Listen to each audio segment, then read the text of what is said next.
जब रूठ जाती है तो और भी हसीन हो जाती है। कोई हसीना जब रूठ जाती है तो और भी हसीन हो जाती है। Hi friend, welcome to daily blog Ubharta Bharat channel. मैं हूं आपकी होस्ट रूबी ठाकुर। दोस्तों, आप मेरे चैनल को लाइक, सब्सक्राइब और शेयर करें। आपके सपोर्ट से ही मेरा चैनल ग्रो हो सकता है। तो दोस्तों, जब भी बॉलीवुड में सबसे खूबसूरत जोड़ी का नाम आता है तो एक नाम अपने आप जुबान पे आ जाता है, धर्मेंद्र और हेमा मालिनी। फिल्मों में जो रिश्ता अमर हो गया, आज वही रिश्ता लोगों को भावुक कर रहा है। धर्मेंद्र और हेमा मालिनी के साथ कई यादगार फिल्में उन्होंने दिया। शोले, सीता गीता, राजपूत, नया जवाना। इन दोनों की केमिस्ट्री इतनी जबरदस्त थी। 45 में से 25 पिक्चर में ये लोग का सुपर हिट रहा। 45 पिक्चर हेमा मालिनी ने कहा, 45 पिक्चर हम दोनों ने बनाया, 25 सुपर हिट रहा।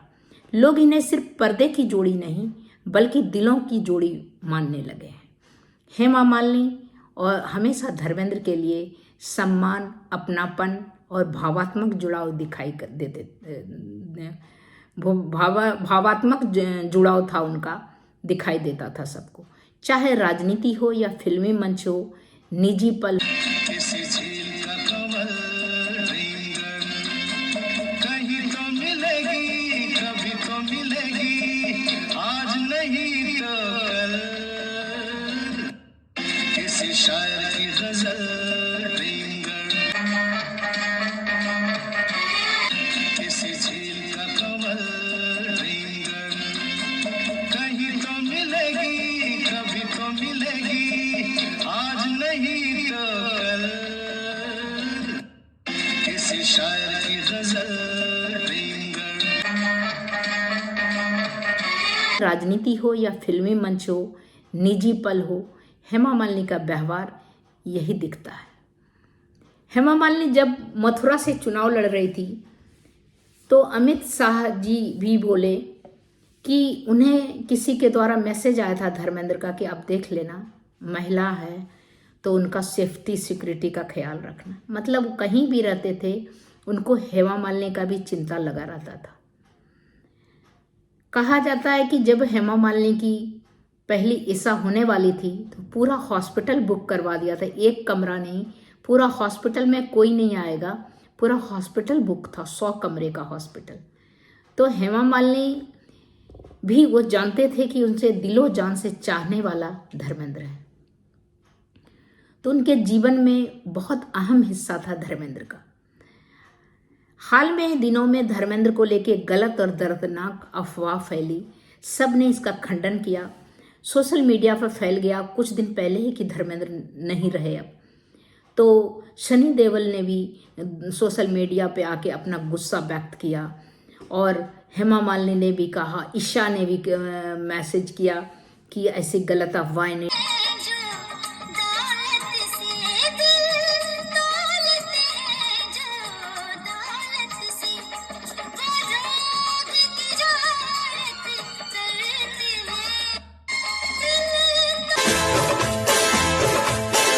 तुमसे बना मेरा जीवन, सुंदर सपन सलोना, तुम मुझसे खफा न होना, कभी मुझसे जीना मरना है। अब हमको इस दुनिया से नहीं डरना है। तुझे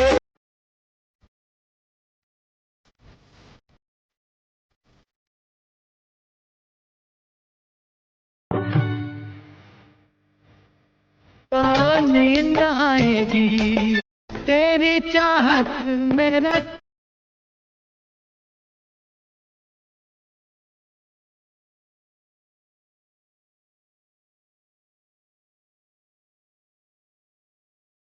ने मैसेज किया कि ऐसी गलत अफवाहें नहीं डालिए। हर के फैमिली मेंबर को बहुत दुख होता है, सही बात है, और फैंस को भी होता है। हेमा मालिनी भी भावुक हो गई थी क्योंकि जब रिश्ता गहरा हो वो सिर्फ अफवाहों से दिल हिला देती है।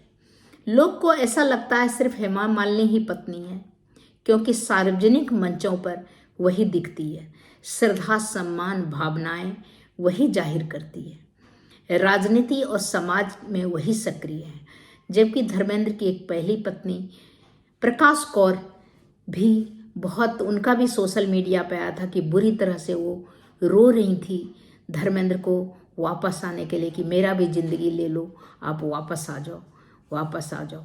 तो वो भी ये पब्लिक फिगर हैं इसीलिए दिखता है, पर दुख तो उनको भी बहुत ज़बरदस्त हुआ है।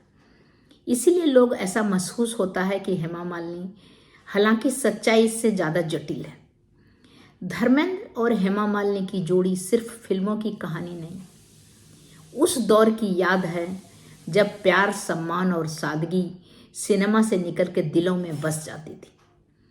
तो कोई मुझसे रूठे मैं तो खेलूंगी, मैं तो छेड़ूंगी, मैं तो खेलूंगी, मैं तो छेड़ूंगी। दिल किसी का टूटे तो कितना मजा है, कितना मजा रहा है तेरे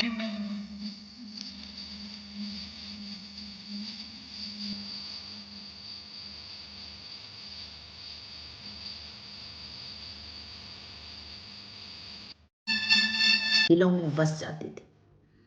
तो धर्मेंद्र और हेमा मालिनी की जोड़ी जो था जबरदस्त था, और आज जो सब ने खो दिया धर्मेंद्र को, तो हेमा मालिनी तो आहत हुई है उनके चले जाने से, बल्कि पूरा परिवार, उनकी बेटियां ईशा, आहना, शनि देओल, बॉबी देओल, विजेता और भी उनकी लड़की, और धर्मेंद्र की पहली पत्नी भी बुरी तरह रो रही थी कि मेरा भी ज़िंदगी ले लो, भगवान वापस कर दो, जब वो वेंटिलेटर पे थे।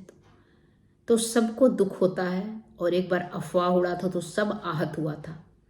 तो दोस्तों सही बात है, किसी का फैमिली जो होता है, फैमिली मेम्बर के लिए उसके माँ बाप बहुत इम्पॉर्टेंट रखते हैं, उसके पति बहुत इम्पॉर्टेंट रखते हैं, क्योंकि ये जोड़ी टूट जाने से फिर वो अकेला रह जाता है। भीड़ में जैसे अकेला रहता वैसे ही पूरा परिवार में भी अकेला रह जाता है, या तो पति हो या पत्नी। तो दोस्तों इतना ही। आप क्या कहना चाहेंगे धर्मेंद्र और हेमा मालिनी की जोड़ी को, आप मेरे कमेंट बॉक्स में लिखिए। तब तक इतना ही, फिर मिलती हूँ अगले कुछ न्यू इंटरेस्टिंग टॉपिक के साथ। तब तक के लिए नमस्कार।